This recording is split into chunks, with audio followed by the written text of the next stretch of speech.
তো আজকে আমরা যাচ্ছি জামাই ষষ্ঠী করতে। তো সেই দিন একদম ভোর ভোর উঠে স্নান টান করে আমি রেডি হয়ে গিয়েছিলাম। আর এইদিকে তো আমার বর তখনও কুম্ভকর্ণের মতো ঘুমাচ্ছিল। 10-15 মিনিট ধরে এই বাবুকে ঘুম থেকে তোলার পর জাস্ট কি বললো শোনো, জামাই ষষ্ঠী তো আমার, তুই এত আর তাড়াহুড়ো করছিস কেন?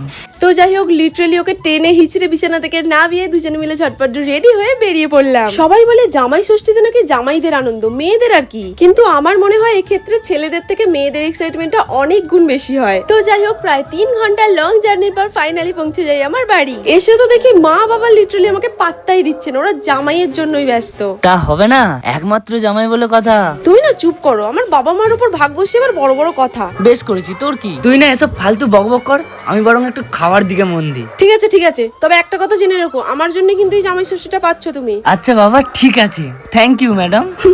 তো যাই হোক খাওয়া দাওয়া সেরে বিকেলে সবাই মিলে একটু মাঠের দিকে ঘুরতে বেরিয়েছিলাম। এই 1 মিনিট, এই একটা মিনি ব্লগে কি তোমরা পুরো জামাই ষষ্ঠী ভিডিও দেখে নেবে? আরে সুদীপ তৃষা ভাইবস ইউটিউব চ্যানেলে অলরেডি জামাই ষষ্ঠীর একটা ফুল ব্লগ এসে গেছে। কি করছো, ঝটপট করে যাও আর গিয়ে দেখে এসো, আর কমেন্ট করে জানিও ভিডিওটা কেমন লেগেছে। তো আজকের মতো টাটা, দেখা হচ্ছে পরের মিনি ব্লগে।